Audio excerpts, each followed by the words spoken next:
Welcome to the Land Your Bet Sports Betting Show. 12 more NBA games here on Friday, so we got another full slate. Going to be doing a deep dive here using Props Madness per usual. Also going to show you some of the Swishland projection models and some of the looks that we have for the guys on the website here at landyourbets.com, where you can get those projections and those bets that I'm putting down each and every day. Still up about 5 units after a not great night here on Thursday in the 2-game slate, but looking forward to getting it all back. Going to give you guys a chance to get into the VIP on landyourbets.com for a little discount if you're interested. So if that all sounds good, give this video a like. Let's get right into it.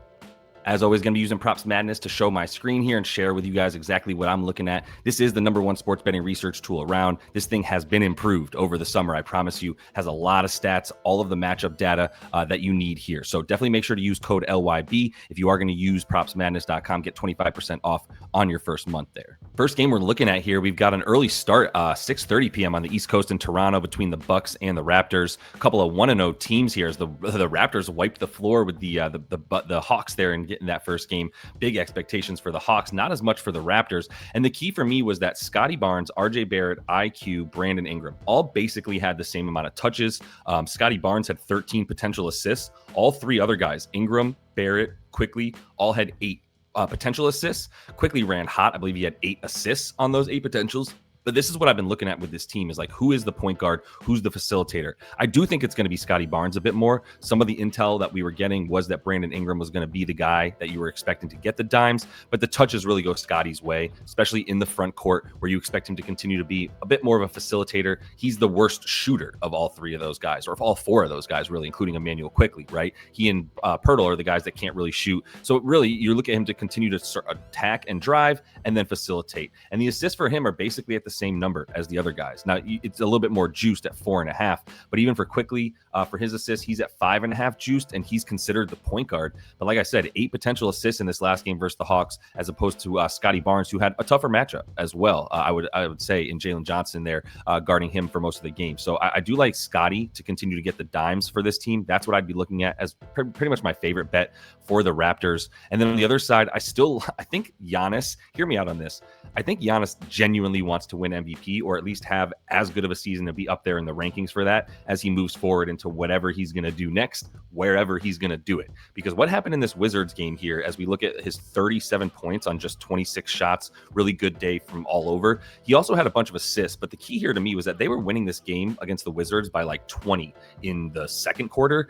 And he had 11, 12 points at the half and barely had anything going into the second quarter, especially, and then went crazy and just without needing too much, in my opinion, went off and just kept shooting when maybe he could have kept facilitating, unless he's going after that MVP. So I think he's going crazy now. I think he's going to do everything he can to basically look as good as he can. And I'm here for PRA. I think the rebounds are low at 11.5. I'm here for all stuff Giannis in this game. I'm not worried about Scotty Barnes covering him. I'm not worried about anybody coming out there and guarding him that's on the Raptors right now. And I think the pace will continue to be there for the Raptors, who do want to pressure you and it seems like they're going to play some full court as well. Fine, whatever. I think Giannis is the perfect person to just take 4 dribbles down court and go ahead and dunk in transition if you want to keep doing that against him. So I like Giannis again. And honestly, I still like the AJ Green and Gary Trent stuff. Both of these guys they're shooters. That's who they need to make sure that they're getting shots up. And I think both these guys are going to continue to take a good amount of shots. AJ Green didn't take as many as I wanted him to, even though he did get the 10 plus. I do have him at basically 10 points per game on the season. That's what I think his projection should be. So when we get 10 plus points for him at plus 150, like we did last game, I'm going to keep taking that for AJ Green. He's in that starting lineup with Trent, 27 minutes. That's what I need to know. Is he playing at least 26 to 30 minutes? Does seem like that's the case. Kyle Kuzma played 23, still coming off the bench, played fine against the Wizards. I think he's going to be bad all season. I think he's probably at about 10 points per game as well. And so you can see the value there in terms of taking points would be on AJ Green over him. And then Gary Trent the same, right? In terms of his 17 points, he took 12 shots. That's what I would expect. And 11 of them are from 3. So Gary Trent, maybe even more than AJ Green, is someone that I think is going to keep being the volume shooter from 3. AJ Green does a few more things than just the shot. So I do think he'll be good for the points, and Gary Trent, I'd be attacking the 3s. Before we move on, I should also mention I do like Ryan Rollins in this game. Kevin Porter Jr. rolled his ankle in the last game. I believe he's still listed as questionable, but he's probably about to be listed as out. Might already have started since I started recording, has been listed as such. But Ryan Rollins going to be the point guard. They don't have a point guard outside of Kevin Porter Jr. So I do think Rollins just slides into that starting spot, and I would take the points and assists because I think he's point guard in sort of title only. He'll be playing off ball a good amount, and that'll be where he's also getting some points. So I'm putting them both together. I think 14.5 is doable for him. He's not going to get that much attention. And if you looked at him last season when he played in these situations where he was sort of the dude starting alongside Giannis and everybody else, then he was up at about 10 points and 4 assists per game. So I think this is going to be a really good spot for him to kind of keep that going this season. Still not really sure I want to bet on too much with the Magic. Still waiting to see how Desmond Bane fits in. I thought he looked fine in this last game, in the first game of the season for them. Had the 23 points against the Heat, 18 shots, so that was good. His volume was really high in that game against Miami, who wants to play fast, and I think there's going to be another fast game with the Hawks, right? Both these teams played in two of the faster paces in game one, so I do think that like Desmond Bane at 18 shots has my attention, especially because Jalen Suggs is still on a minutes restriction, and I wouldn't be willing to bet too much on him. Played 17 minutes in this last game. Not sure we'll see him above 20 for a while as he's coming back from that nasty injury from last season. And so guys like Anthony Black and Tristan Da Silva are going to keep getting time. And I don't mind Da Silva points. You can see he hit 16 and 18 minutes in the last one. But the key is he's going to be an outlet that needs to be shooting for them when he comes off the bench and plays with these guys. Same with Desmond Bane, who only took 6 threes, but again, I think the 18 shots speaks to you. Got to the free throw 6 times, looked really comfortable in his first game with this team. Probably should be their third 20-a-night scorer. 18.5, and we kind of lost the edge. He opened at 17.5 again, and people definitely quickly bet this up. I don't bet overnights, which I've told you, meaning the night before I don't bet because that's a very great way to get yourself limited by the sports books. But I would say I'm staying away from the Magic still in terms of who I'd be betting on, but I do still love a couple players on the Hawks. Jalen Johnson, I told you last game, is a 20-a-night scorer, and we're still getting him at 18.5. I'm going to buy that while I can because I don't think 20-plus points for plus money is going to be there very much longer. So I think you're getting 20-plus points on any of these books for Jalen Johnson, and you're getting that at like plus 130, plus 140 in that range. That's my preferred bet for him. He did a little bit of everything, right? He had the 8 dimes. He's still at 3.5 assists, 8.5 boards. I mean, the RA and PRA, all that stuff, it's just really high on him. This is going to catch up, and I think his PRA is going to get up to about like 34.5 or so, 33.5 on the season. That's going to be where he lives. And although this isn't a great matchup, the Magic seem to be a little bit more offensive-minded as well, playing a really fast pace and a lot of offense against the Heat. And we know that the Hawks want to do that as well. So love Jalen Johnson for that reason. And also love Dyson Daniels because I was ready to come right to Dyson Daniels after the last game that they got blown out by the Raptors, by the way. But 23 minutes. Because he had 5 fouls in this last game. 5 fouls in this last game. So he didn't get to play as much as he should have. He had 2 in the first quarter, and that really limited his play time in the first half. And then in the second half, he got all the way up to 5 more fouls, like 3 more fouls to make it 5.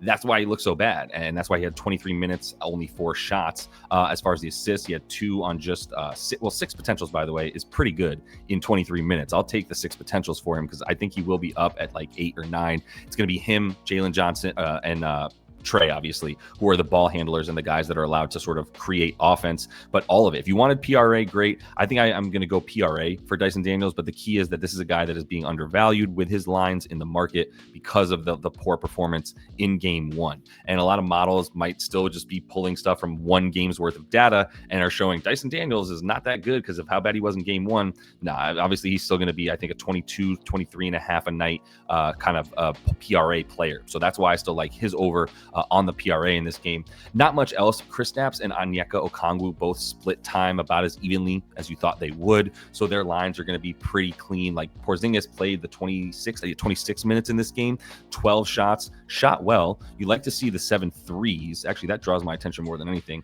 Yeah, so it draws everybody's attention. 1.5 threes, minus 170, because he was 1.5 threes, like minus 130, I believe, last game. That was a very nice number. That's gone. It's minus 170 now, and it's going to fluctuate here, and it's always going to be juiced for us to hit 2 threes for Kristaps, because that is what they want him to do as a stretch big, and some pick and pop stuff with Trae Young. Don't know that that's going to be too good of a bet at minus 170 though. And the points, I think 17.5 is going to be where he lives this season. That's basically where he was last season when he played consistently, and when he played a lot of games in a row consistently and started to build up 20, 24 point games, then that prop went up. So 16.5 is still a beatable number for Kristaps. And the threes, I'm not really trying to take three threes for Kristaps. I know he took the 7 in this last game. This is a much better team defensively. I say that, but they should be much better defensively than the Raptors. It's game 2, man. So a little bit of this is conjecture. Let's try to stick to some bets that we feel a bit more comfortable about. Let's get to this Celtics game here with the Knicks and talk about a couple guys. Let's start with the Celtics because I'm a little bit more interested in their stuff. Everybody who was on the live show that loved Derek White, you look really smart. I still don't like the RA, right? I don't like all of it because for Derek White, like if he's scoring that much, then I don't know that he's going to be as involved in the shooting. But the key here is that for this team now, it's Jaylen Brown, Derek White, Peyton Pritchard, Anthony Simons. They all play, even though Simons doesn't start, he played 32 minutes. Those are going to be the guys getting minutes. PP, Peyton Pritchard, push a P, as we call him, 14 shots, but played the most minutes on the team. Had the, I believe, the second most touches or second most behind Derek White, and then more than Jaylen Brown. That's going to continue. Peyton Pritchard's going to be super involved. The assists were only at 2, but 9 potentials, so he ran cold there. 13 rebound chances for the little man, right? So careful who you call little. Like, I still think the PRA is going to be a good number for him.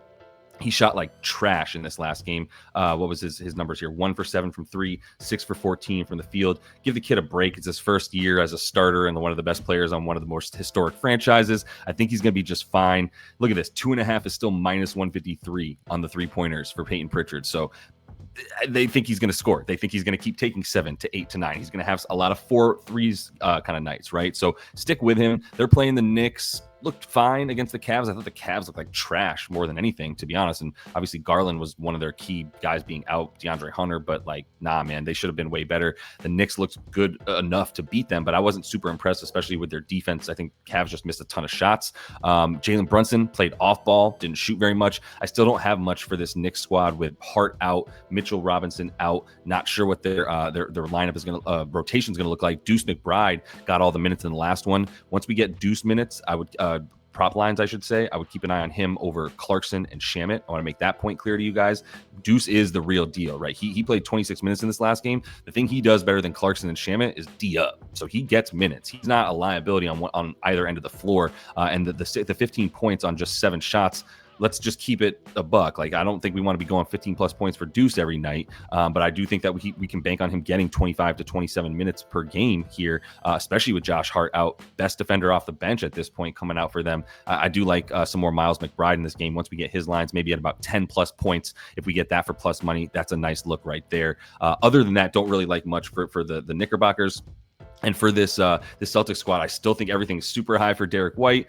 Waiting to see what Jaylen Brown really looks like when he's fully healthy as the dude for this Celtics squad. Still haven't seen it. So, yeah, that's basically it for this one. And I guess the last one I would say is Simons, another stay away. Even though I think he's getting the minutes, I just don't know that he's going to have more than 10 shots coming his way very often, with White, Brown, and Pritchard getting the bulk of the shots. So hope that was obvious. I don't love much in this game. You got Cat questionable once again. OG is going to play, but just a lot of weirdness surrounding the Knicks right now. I'll wait to see on them. I'll continue to believe in Peyton Pritchard, PRA, and other than that, not much for the Celtics. Still the first week of NBA action, and we still have Novig as the sportsbook of the week on LandYourBets.com. So if you do want to get a free month of access to the website, get all the projections and the bets that I'm putting down in the NBA, sign up for Novig, use code LYB, and then get all the free money and bets you get here. And then just let me know that you did that by emailing support@LandYourBets.com with that proof that you signed up for Novig using the code, and I'll get you that free month there. And I do want to make sure you guys know Novig is not a regular sportsbook. It's a sportsbook exchange, so it is a place with peer-to-peer betting. You can set your own lines, have people bet against you, or you can go find other people's lines that they set and bet against them that way. So really recommend at the very least checking it out. And then if you want that free month of access to the website, just let me know that you did it by emailing that email address right there. Just so you know what these projections look like, if you're interested in checking them out on the website, you just head to the NBA projections page here on LandYourBets.com, and we are going to have all of this stuff right here for you and very easily filterable. So for this Cleveland and Nets game that is going to be going on Friday, I was interested in what the model thought about Sam Merrill. They still have him at 29.5 minutes, knowing that Darius Garland is out. But right now, we also have DeAndre Hunter listed as out. So you kind of got to keep an eye on that stuff to see who is going to be in and out for each team to know why a guy may or may not have high lines or low lines or what have you. But you can see DeAndre Hunter still listed as out, even though he is questionable. There's nothing that's changed enough for us to change that, but it happens automatically. That's why I love this model so much. One guy I wanted to look at here was Sam Merrill. Like I said, they have him at the 29.5 minutes, 13 points in that amount of time, and the 3 threes. I don't think you're going to get a good number on the threes anymore for Merrill, but the key is going to be I can't bet on anything like that until I know about DeAndre Hunter, because he will be in the starting lineup if he's healthy. He's still listed as questionable. It's legit 50-50 to me whether or not he plays. So everybody here is going to be affected by that. I think DeAndre Hunter comes in and takes a good amount of shots from guys like Evan Mobley, especially Jared Allen. I don't know what this 14.5 is about, other than perhaps the revenge factor playing against his old squad in Brooklyn. I would be going under on that 14.5 with or without DeAndre Hunter. That's crazy. If Hunter is ruled out and this stays at 14.5 or goes up, then yeah, but I don't think this is good. 14.5 to be around very long. I see this going down to 12, maybe 11.5. I would go under on the Jared Allen points. This is new. This came up since I did my research and started recording. So this is surprising me. I'm probably going to bet this Jared Allen under if it's still around tomorrow afternoon. I doubt it will be. But like I said, wait for the DeAndre Hunter news before betting on Sam Merrill. And I like Sam at 11.5. The model, like I said, agrees with me on that here. If he plays 30 minutes, which is likely that he could very much so do that against a bad Brooklyn team, if we do have guys like DeAndre Hunter out once again in this game. So stay tuned to the injury report for that one before we get too deep into bets for it. One more thing actually to keep in mind here is Evan Mobley led the team in touches in this last game, had more touches than Donovan Mitchell. Not sure what was up with Donnie. He just started scoring late, too late, really. The Knicks already had the game in hand. But anyway, the assists kind of intrigue me with Evan Mobley. If he's going to be that leader in terms of having that many touches in the front court, especially, and is going to be that responsible for helping facilitate when Darius Garland is out and they don't really have Ty Jerome or anyone like that around anymore, right? You're talking about a lot of stuff. Lonzo Ball as well, Evan Mobley, those two guys especially I like for the assists. Let's wait to see what's up with Lonzo for his stuff here. We don't have lines for him yet, especially because, once again, DeAndre Hunter, if he doesn't start and isn't around, then I do think we'll see Lonzo back out there, either in that starting lineup or just first man off the bench playing starter minutes. So like the Lonzo assists at 3.5 if they come up that high or that low. Jumping into the fighting Wembanyamas versus the skinny Zions here. I still don't know what to do with Zion, man. You miss me with all of it, man. Great. He had 27 points against the Grizzlies because they play a million miles an hour. He had the 5 assists despite supposedly being point Zion. He had 7 potential dimes. Terrible if you're point Zion. And then the 9 boards, like good 17 rebound chances. So how do you look like Tarzan and then get, I don't know, 9 of 17? It's not terrible. I'm always disappointed when he doesn't get double-digit rebounds with the way he can get up in the air faster and stronger than anybody. So just miss me with all of this stuff. I'm not betting on any of the Pelicans here. That even the guys like Jeremiah Fears only played 18 minutes, had 17 points, 10 shots, but he had to make 70% of them to be good. And like I said, too, the Grizzlies played a stupid fast speed, and that's who they played in their first game. So that's impacting a lot of this stuff. I don't really like anything with the Pelicans right now. And then the thing that interests me the most on the Spurs is I do love Wembanyama everything, MVP. Look at the threes. They're all the way down at 1.5. This was consistently at 2 or 3.5 last year because he was just shooting a ton of them. Only took 2 threes in this first game because the intel out of San Antonio is that they would like him to pass up threes to go to the bucket. That's what he did a lot in this last game, right? 21 shots, only 2 of which were from deep, whereas we've seen games where he's taken 11 or 12 of them because that was sort of the MO last season was just shoot over people, dude. Don't get hurt. We'll figure it out with you later. They figured it out. He's figured it out, and he is that good right now. I would love to take Stephon Castle as well, but this is definitely getting pretty crazy at 18.5 for him. Still only took 12 shots, man. And this the Pelicans not going to be great on defense, but like the Mavs looked like a B team, dude. So I can't imagine that like it's as bad as that. We'll see. Stephon Castle, it's not going to be hard for him going to the rim in this game. I will say that, but once you get to 18.5, he's just not, it's not like there's one guy with that level of volume outside of Wembanyama. So nobody can really be trusted to get that many points outside of Wemby. I don't know what to tell you yet. 40 points was insane. His whole game was insane. The thing I do like here is potentially staying away from Dylan Harper. I think the PRA is an under for him. I know he had a nice game one there, did take 14 shots and had 23 minutes, but I don't think he's getting more than 23 minutes or so moving forward, especially when it's not a blowout, right? They won by 33, so you saw him get 23 minutes in that sense, but they want to bring him on slowly because he's also coming back from injury. I don't think they want to lose him when they also have D Fox still on the shelf for maybe another week or two. So I don't think he's going to get that many minutes once again. I think Dylan Harper on the PRA is probably an under here in this one. I'm actually really excited to talk about this Heat and Grizzlies game for a sec because we know the Grizzlies are going to play at a dumb high pace. The Heat are now playing at a dumb high pace. They are looking to play at a fast pace, and that was the fastest I've ever seen a Heat Magic game go ever in that first game to open the season. This is a Norm Powell game, man. I'm skipping over this Memphis squad. I think they're poo-poo. Did not appreciate that game against the Pelicans. Just don't like what they're bringing here. But I am going to be looking at Norm. This is such a Norm Powell game where it's like this is going to be fast pace. It's going to be go to the rim or get open threes in transition. He took 8 of them last game. I really wish I had seen this. Shout out to whomever brought him up in the live show that we had on Wednesday because he was a killer in this game. And without Tyler Hero, this is an alpha. Andrew Wiggins, not an alpha. Bam, when it comes to scoring, not an alpha. Nikola Jovic, my bad to anybody that tailed my Nikola Jovic bet. I know he had 9, came close, whatever. He's untrustable. Okay, you cannot trust this man. He's not going to be in at the end of the game. So I'm done. We're out on Jovic. If you see me bet on Jovic, I want you to hit me in the comments and just say no Jovic, and I'll know exactly. Hashtag no Jovic. That's all I need to hear. Let's talk about Davion. Let's bring this to a happy place for a second. Because Davion, whether my wife knows it or not, that's my daughter's middle name is Davion. Davion here, 16, what was his dimes? 12 of them? 12 dimes and the 14 potential. So he ran hot. Let's chill a little bit, but like 14 potentials is good to get 7, right? And the Magic, you would think, are a better defensive team than Memphis, who is, like I said, barely trying at times on defense and then really just playing in transition as much as possible. So I do like the assists still for Davion, and the points are still just 10.5, 16 on 15 shots. This is their PG, man, right? He played 35 minutes in that game that mattered with Orlando. This is not a dude playing 26 minutes like he was last year. Entirely here or not being here, especially, right? So still PA. I was at 17.5. Yes, I still like him like 20 PA. If he's playing 32 plus minutes, what I fully expect him to be doing consistently, I like him to pass, and I still like him to get the points at 10.5. I think that's a steal as well. And then Norm, I love the points. We're gonna go back to Norm here to 22.5. Might play a little 25 plus ladder for him. Those are the two guys I love the most in this game, and I mean, you know how much I love Davion. So Pistons and Rock is just moving right along here. We're still eyeing Alperen Şengün. The boards are still 9.5. I liked him at 10 plus for plus money last game. The assists are at 5.5, which I was very happy to see. I would take this at minus 130. I don't see this being around very often or very long, I should say, in terms of 5.5. I think we're going to have to take 7 plus for plus money like I did in the last game. And I do like the rebound still for him at 9.5. Points are going to be hit or miss for him. He's not, I will say this. They clearly went to him in the end of the game in the post and said, go get us a bucket in that double overtime game against the Thunder, right?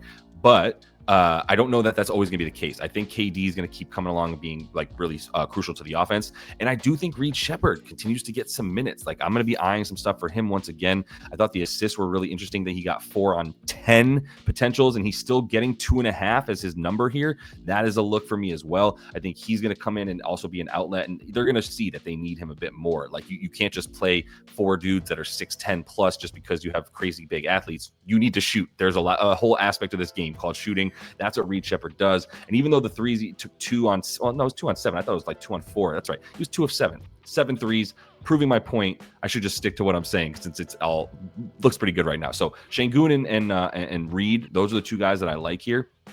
And really not going to be eyeing too much else for the Rockets. And then on the other side of the ball, like everybody on the starting lineup except for Jalen Duren really got big full minutes as well, and Duncan Robinson. But they're waiting for Karis LeVert to be questionable. My point here is like Karis LeVert played 23 minutes. He's the one that I think comes in and starts stealing a few more minutes from guys like Osar, who played like 33 he never played 33 last season. He played 33 in this game versus Chicago. I'd be careful with that stuff. And this is going to be a tough matchup for them on the road against Houston. So not going to be too much that I'm eyeing for this squad in this matchup. Next game, we got the Wizards here taking on the very disappointing Dallas Mavericks, and we're in Dallas. I'm skipping Dallas, man. I nothing yet for me on that one. Thank you. Bub Carrington is at 4.5 assists still. This is going to go down. I mean, this was at 5.5 last game. I loved this under last game. Love it again. He's not going to be in the top 5 in touches or anything like that this season. And I think the reason we still see these high numbers for him is look at the way that last season ended for him with the Dimes, right? He had a lot of them here. In the last 21 games, averaged 5.6 per game, over 4.5 in 62% of these games. And really, if you make this like the last 15 games, he looks like a stud, right? It's just not the same situation as what we have now. This was the end of the season. Guys like Marcus Smart were playing like 15, 20 minutes and then sitting everything else and giving minutes to Carlton and whatever. It's not going to be the same here. Like Bub is not getting the same amount of minutes and that same amount of usage. He's not going to be used the same way. CJ McCollum going to come and take those the touches. I mean, you see well, we got to get to this season. He had the 9 points, but he had the 29 minutes, the 14 shots. The assist for CJ, 3 on 5 potentials, but like the touches are there. So I think there's just not going to be enough to go around. I love an under for Bub on the assists consistently here. And then Keyshawn George, I think, is still undervalued. And this is something I was talking with Swish about. But if you look at the starters' minutes, like this is the dude who played the most. Like he is the future in terms of somebody that they want to continue to be that wing player for them. And he had 21 points in 32 minutes. And Chris Middleton played 29 minutes in this last game. And I don't think we should be expecting that consistently. I think they were like, hey, Chris, go out and play 29 against and have high usage against the Bucks, your old squad. We know you want to play against them, get a little revenge against your buddies, whatever, right? But I don't know that you should expect Chris Middleton consistently playing 29 minutes and taking that many shots from guys like Keyshawn George. So I like George again, 12.5 or 15 plus points. That's going to be a look here. And do we have Ryan Nembhard props? We don't, right? We're not getting Ryan Nembhard props. I would love some Ryan Nembhard assist props. And I like the key here is we're not going to see D'Lo play for this team. Like J Kidd does not want anybody that can't play defense. So you're like, we got Max Christie props up. We didn't have those last game, but we have those because you can't expect to see D'Angelo Russell out there very much. So Max Christie, he's going to get those minutes, but I would love to see some Ryan Nembhard and get those assist props up for him as well. We just don't have them right now. So favorite bet in this game is Keyshawn George points. And then I like the under on the Bub Carrington dimes as well. I'm going to come right down to this Jazz and Kings game. For those of y'all who followed along last year, you know, I'm basically a Jazz fan now because of how much money betting on them has made me. There's a couple of things I like here. It's just, we don't have lines. For some of the guys I like, I don't know that we can go back to Taylor Hendricks. I know some of y'all tailed and he hit for us, but he only played the 19 minutes. They won by 21 points in that, the most surprising game we've seen in a while now, by slapping the Clippers. But yeah, the 21 minutes, or excuse me, the 19 points in 13 minutes, 6 shots. He ran hot, went 2 of 3 from 3. The intel might not be right entirely, or they're going to bring him on slowly. I thought he was going to get up to like high 20s, 27 minutes. I don't even know if he would have played 19 if they didn't blow him out, right? He might have been closer to 15. So let's wait and see on Taylor Hendricks, but we can go back to Bryce Sensabaugh. All right, he played 23 minutes, but he took 7 threes. That's what he's out there to do. It's put that thing up, and that is a stroke, right? That dude has one of the most pure shots in the league. He's like 6'10". You can get it up over. Pause. He can get his shot over anybody at any point in time, and I would continue to take him on the threes here if we get a prop for him. 3 for 7. If you get 2.5 or plus money, like we had last game. Looks like DraftKings starting to slide some of these out here. 2.5 threes. Yeah, 3 for 7 from one of the best 3-point shooters in the league. I'll take that. Like I said, I'm staying away from Taylor Hendricks, but I think we should give the Walker Kessler assist a real shot here. He ran hot by getting 4 on 4, but if you're saying like 1.5, 2.5 are big plus money for Kessler on the dimes, I'm with it, right? And this was against Zubac, really tough matchup. This is a tough one too in terms of rebounding against Domantas Sabonis, but I think the boards and the assists are going to be a look for our boy here. Like he's going to be an important part of this team. He's took 7 shots, so it's not like I love the points, but look at the 2 for 2 for 3. The points aren't there. The rebounds, the assists, that's what I love the most for Walker Kessler. Love the Bryce Sensabaugh threes as well. Not touching much with the Kangs, man. That's one of my least favorite teams. I'm not ready to watch them. But also one more guy to keep an eye on, Walter Clayton Jr. If we get assist prop for him, right? In this last game, he had 5 on 9 potentials in just 18 minutes. The Rook, I think he might supplant Isaiah Collier, which makes me sad to say, but like this dude is a shooter in addition to being a good passer. Isaiah Collier can't shoot. Plain and simple. I love the dude, can't shoot. So Walter Clayton Jr. is probably going to end up in that starting role for the Jazz moving forward at some point as the starting point guard, because let's be honest, Keontae George is not a point guard. I would not be wanting him to run my franchise. Walter Clayton Jr. looks like a guy that could run your franchise. Keep an eye on him. And then Ace Bailey, if he's finally healthy, will probably be in the SL. He's going to be a big part of this offense. He played 20 despite being on a minutes limit. We thought he was going to play 15. He still got 5 extra minutes. If he's healthy, he's in the starting lineup and he's playing 25 plus. So this is a dude who's going to be scoring a bunch of points for them and get a lot of opportunities in a year where they're not expected to do much. Keep an eye on his props, and if he's in the starting lineup, I'm going to be talking about that with everybody tomorrow who is in the VIP. So quick run through again. Walter Clayton Jr., like his assists, got to keep an eye on those. If we get like 2 or 3.5, that's definitely an over. Bryce Sensabaugh, 2.5 threes for plus money, definitely taking that. If Ace Bailey is in the starting lineup and healthy, and we can bank on him playing 25 plus minutes, I like him for anything that's like 12.5 points.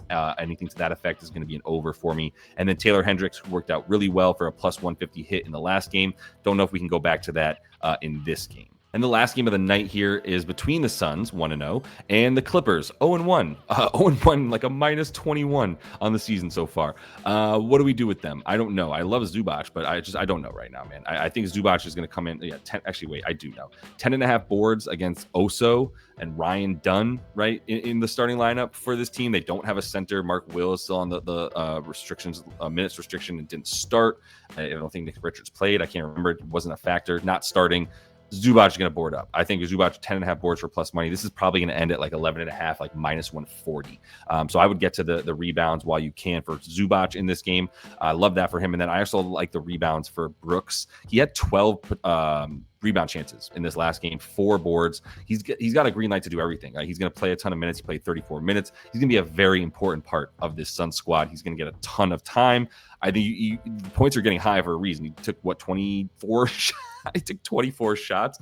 He never was allowed to take 24 shots when he was in Memphis or Houston or anything. Now, this is Dillon Brooks heaven, honestly. He can just do whatever he wants on both sides of the court. I'd be taking him for the boards. I think that's where we have the biggest, 2.5, even for minus 150. I would hit that 1.5 units to win a full unit back if this is still around tomorrow. But I imagine it's 3.5, closer to like minus 125. And I'd still take that when it gets to that number tomorrow because everybody else bets this up as well. So like Dillon Brooks for the rebounds especially, but everything pretty much.